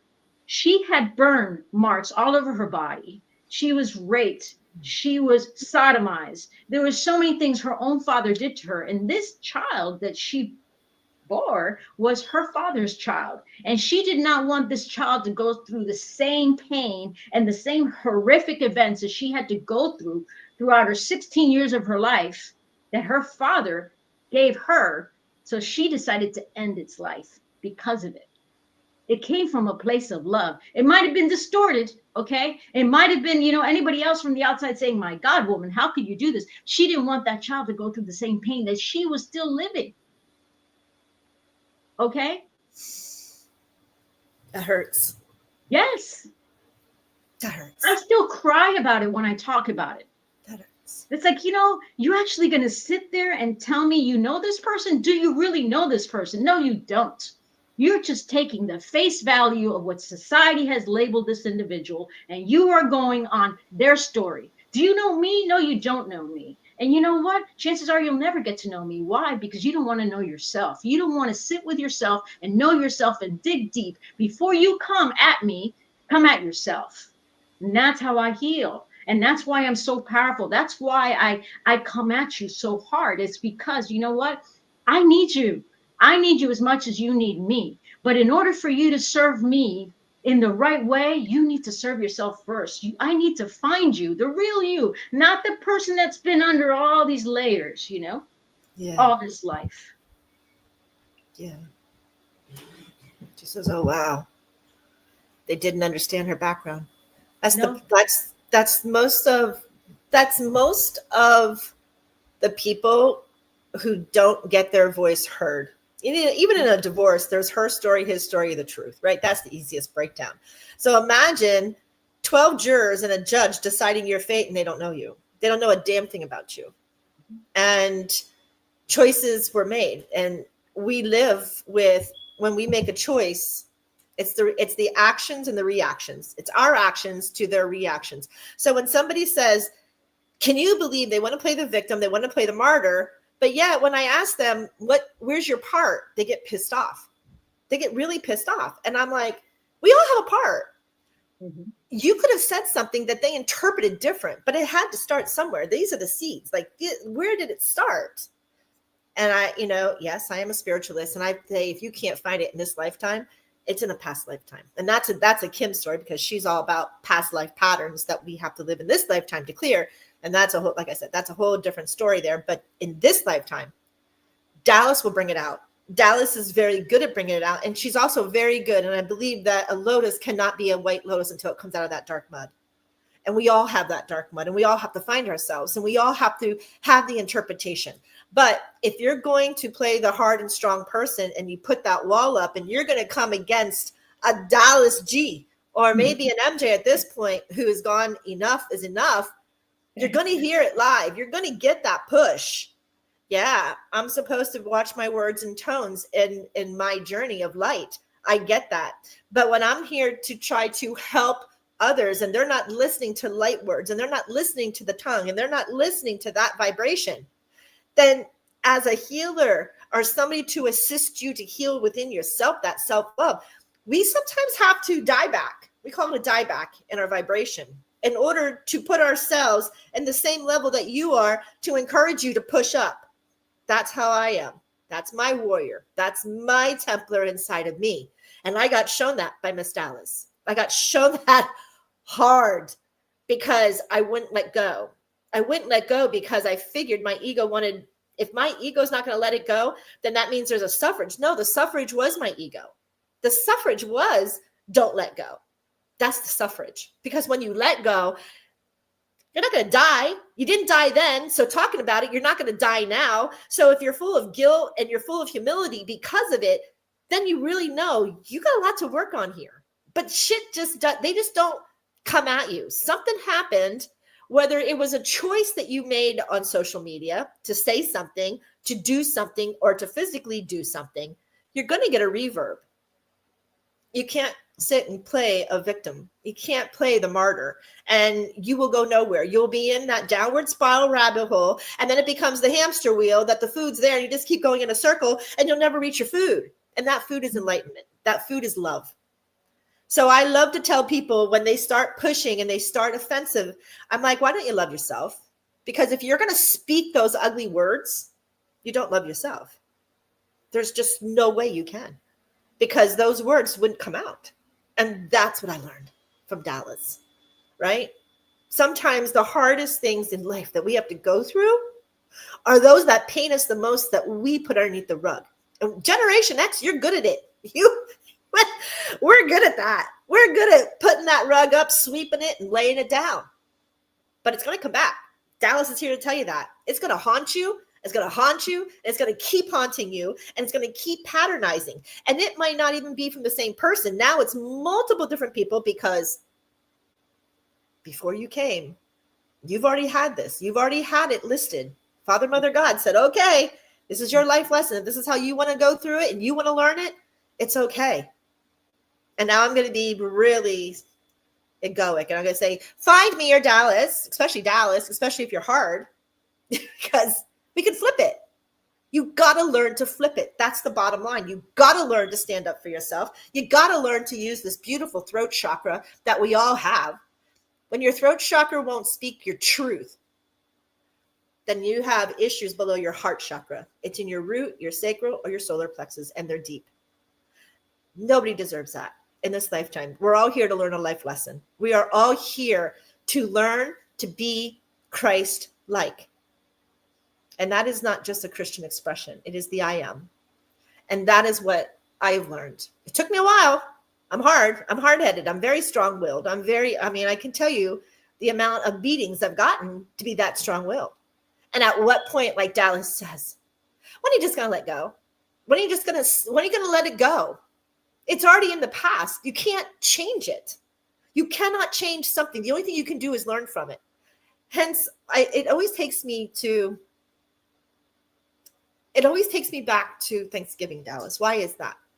It's always a discretion anymore. The last 10 to 15 years, Thanksgiving has turned not into a blessing and thankfulness. It's turned into an ugly disastrous between Native Americans and Americans, or those that come across. And there's always that flippin' battle and that flippin' argument. Why is that? When that was a distorted truth. Anybody who truly wants to see, not folklore, no, it's a distorted truth. We've tried to talk about this on Beyond the Headlines. And it's like, there is a truth, but it's distorted. So how do we get around the distortions of truth? Dallas, any idea? You know what?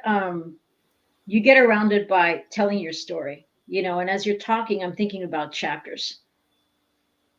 The reason people do not grow from within, or they're stuck on a chapter. They believe that that's it.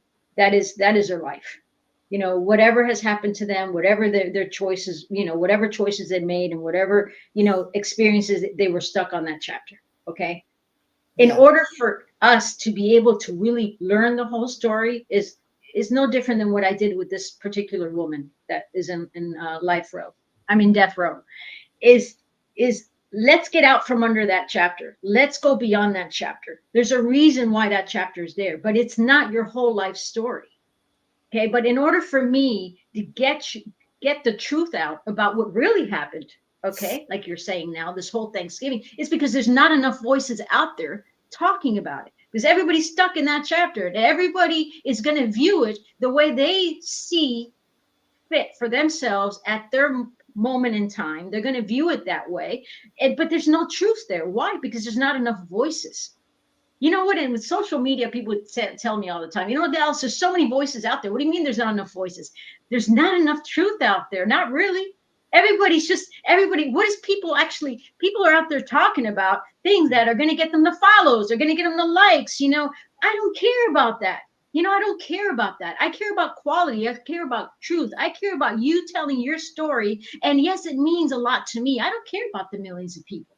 You want to go follow the flock? Well, good luck to you, because they're just flocking around. They're flying in all different directions, and they're not really heading anywhere.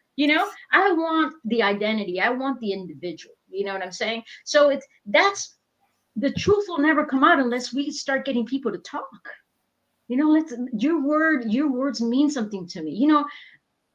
I talk too much sometimes, and I'm drained. I really am. I'm drained. But then I say, you know what? This is what Spirit, God, Creator. This is what my life is going to be about. And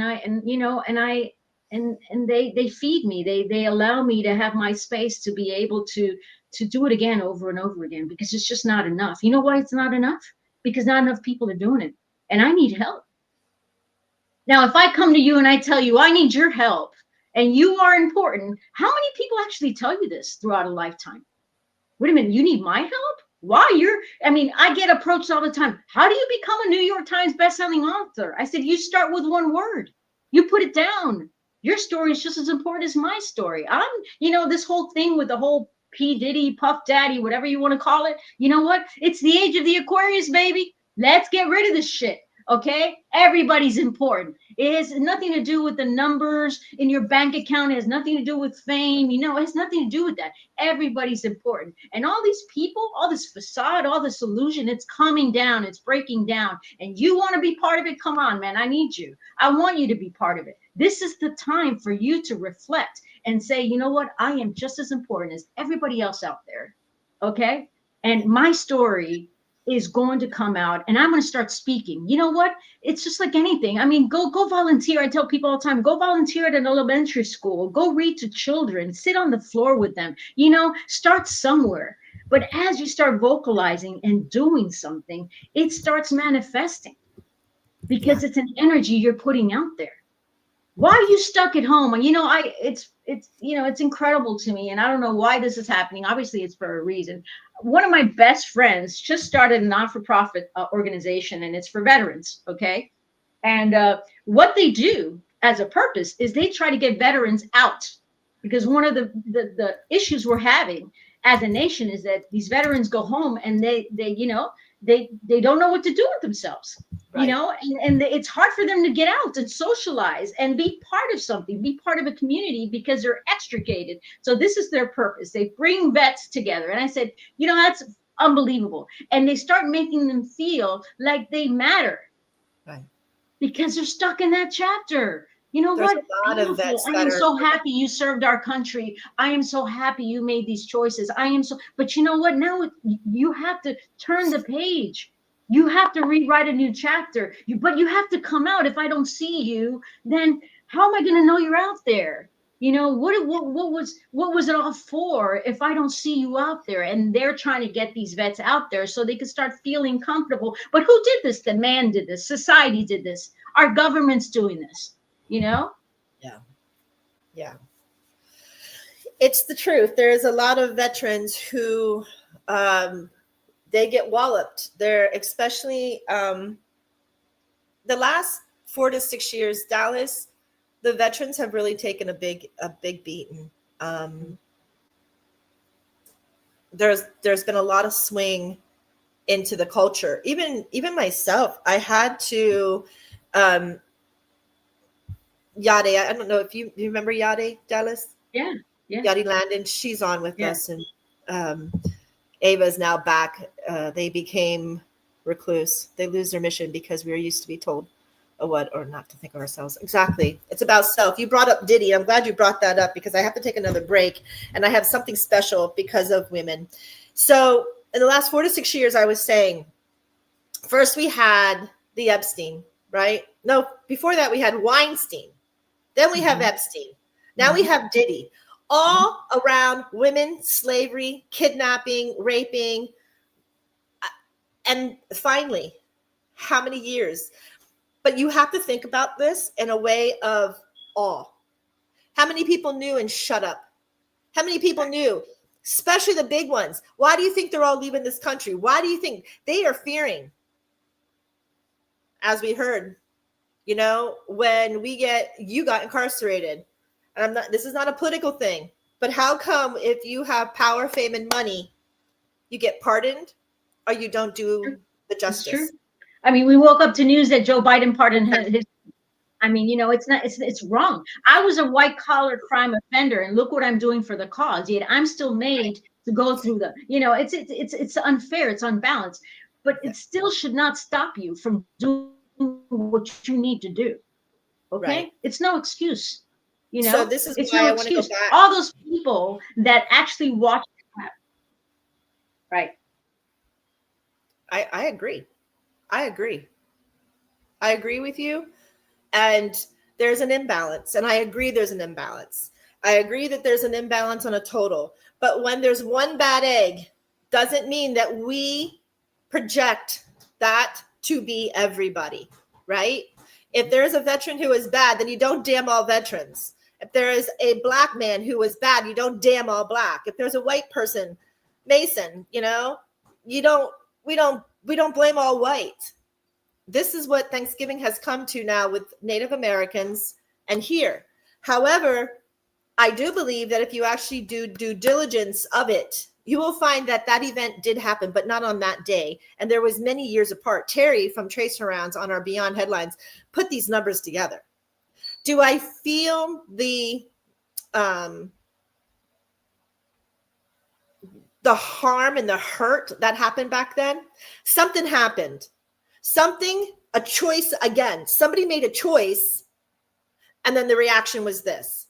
But there was a sit-down meal of blessings and thankfulness. What happened after that? We have no idea. But when our forefathers put it out to be something, then we honor it. We have to go to commercial really quick before our last 15 minutes. And the song I'm going to play you revolves around shutting down women. You're going to see it's from the Native Americans. They have their hands painted red over their mouths to silence them, to take them out. It's an awareness for people to know, yes, women matter. We're not sex slaves. That was back with Hare Krishna. And that was on a positive thing. That doesn't happen today. But because you're unaware, it still does happen. So let's go ahead and give that a shout.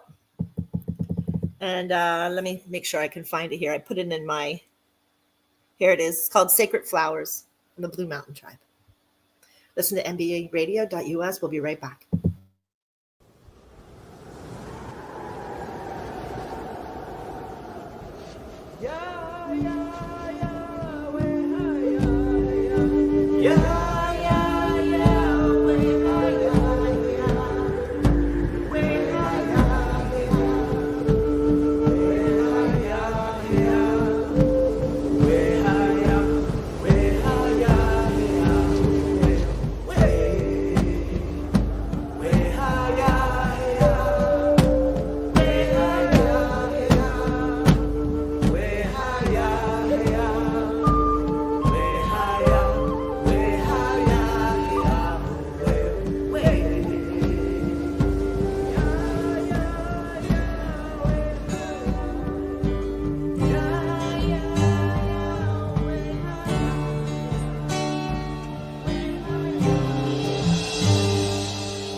Sacred flowers, sacred mother, earth is crying for her daughters.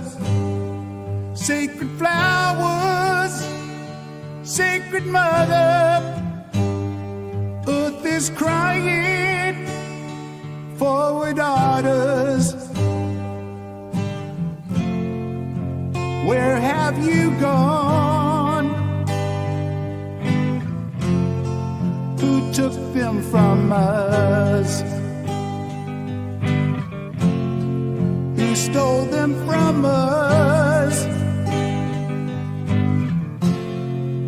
Sacred flowers.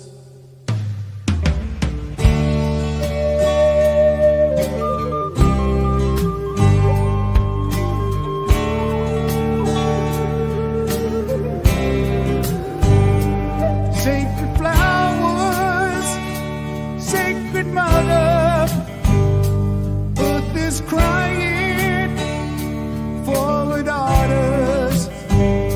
Sacred flowers, sacred mother, earth is crying for her daughters.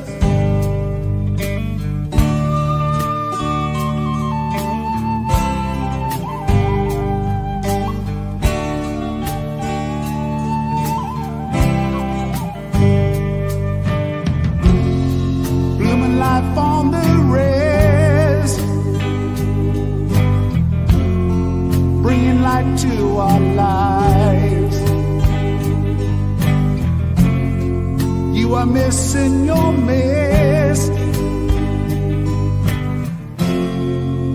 Sacred flowers.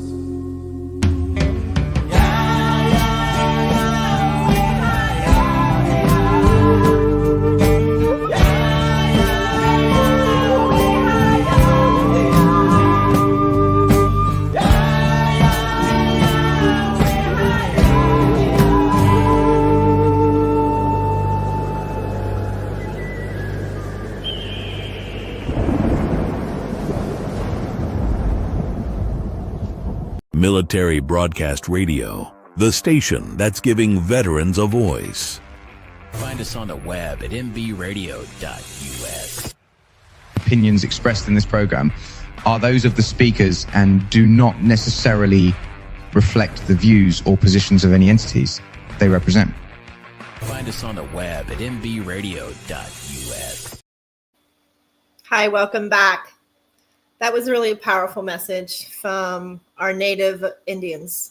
And be aware out there, place an honor, balance the situation. We don't live in a place that people can take our free will anymore. Be the voice for those who don't have. Be the help that somebody might need. And be that step that they can step on your back to reach what they don't think that they can. That's what I want. I went out there. I will never stop making sure that the will of everybody is set free. You have your choices. Now, if you make your choices and they're wrong, then there's a life learning lesson. We're here with Dallas. We were talking to women empowerment, our empowerment in giving us a balance and giving us a voice and understanding that though we might make mistakes in our life, the more that our truth comes out and the more humble that we can be is the higher vibration of frequency that we live as a being walking the earth, and more peace will come. And that's what I've learned in my 50-something years, however old I am. I claim I'm 40, so sometimes I forget my actual age there. But anyway, if you are a person who needs some type of assistance, Dallas, she's right here. I'm going to be in our blogs, and if you watch our posts, you can go to her prison reform, her prison101consulting.com, and you can reach out to Dallas. She is an inspiration to all women who knows the depth. When you fall into that mud, that a beautiful, beautiful lotus can always fly and bloom with delightfulness. Even the smells of some of those lotuses will bring you back into center. And so I'm so thankful today. Terry Lynch comes on. The song is by the Blue Mountain Tribe. Yes. Yes, it is. Yeah. Beautiful. It is a beautiful song. And it's a beautiful awareness to everything. But you have to make sure you find the truth. The truth is cliche. It will set you free. And there's no cliche. It's honesty and right. So Dallas, we have about 5 to 7 more minutes before we have to do a closing. Empower us with words of wisdom to help women who are struggling today. You know what? I'm going to close with this. If anything we've talked about today is a quest for love. Love yourself first and foremost. Speak the truth. Tell your story. Your story is meaningful. Your life is meaningful. And by you speaking your truth and telling your story and getting out from under all that mess that society has put onto you, you will help someone. You will bring light to that one individual that needs it so desperately. I have seen it for myself. That is what empowers me every day. That's what gets me up every day. Okay. Tell your story. That's what I ask of you. There are others out there wanting to hear it. And we are here to help. If you don't know how to tell your story, guess what? We're listening. We can help you tell your story. It's okay. You're all right. All these things that have happened to you in your life, all this pain, all this suffering has happened for a good reason. It's happened because that is what's made you so beautiful. That is what's grown you into the beautiful person that you are and that only you can be. And that's why we need you. I need you. So go with love. Thank you so much, MJ, for having me here. My And pleasure. I hope to be back. And you know what? Reach out. And I think I'm always MBR there. needs somebody like you, Dallas. I'm just putting it out there. And maybe they can bend its For rules all a those little. beautiful veterans out there, you know what? God love you. You know what? It's okay. You're strong. You were strong then. You're strong now. You're going to be more powerful in the future. Just follow your own instincts, follow your own heart, and follow that pain because it's leading you somewhere special. Absolutely. And the pain is really hard because it is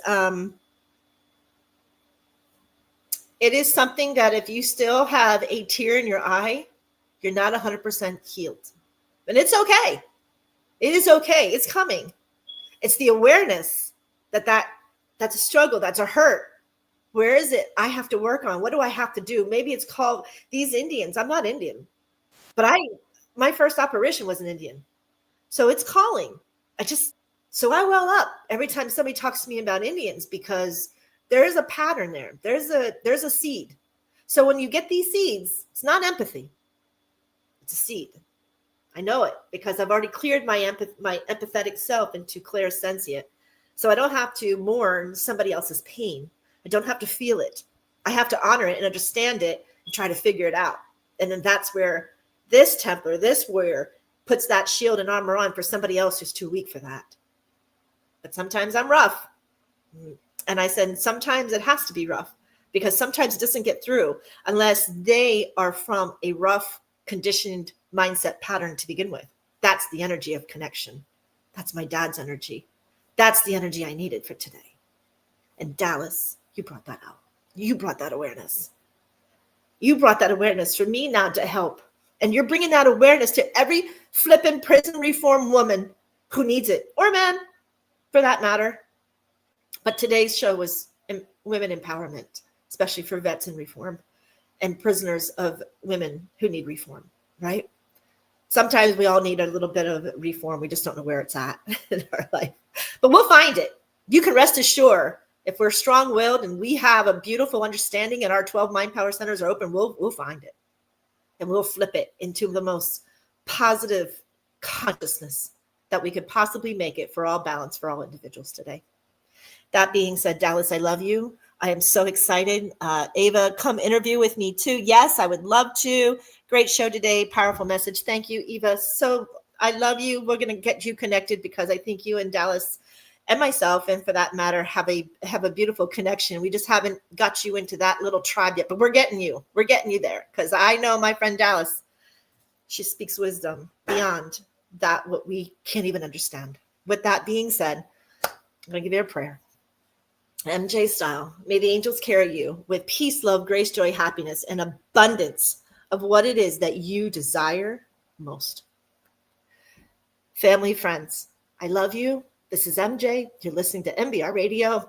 Stay tuned next week, Monday, for another special show. Reach out to Dallas. I'm going to be putting her stuff in our comment boxes so that everybody can see. And then you can follow along on MBR to get her information as well. Dallas, thank you. Thank you. May you enjoy that beautiful weather down there. It's a breath of fresh air for you. Down there, remember those beautiful cool days in Florida. So with that being said, thank you, Joel. Thank you for my sound team behind. And thank you for MBR to be here for the veterans to have a voice. Many blessings, folks. Many blessings, guys. Thank you. Goodbye. Ladies and gentlemen, thank you for tuning in to Military Broadcast Radio.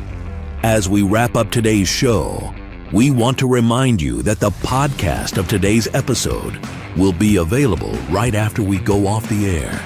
So if you missed any part of the show or want to listen again, be sure to check it out.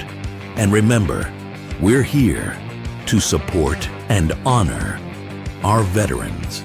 Your stories and experiences matter, and we are committed to giving you a platform to share them.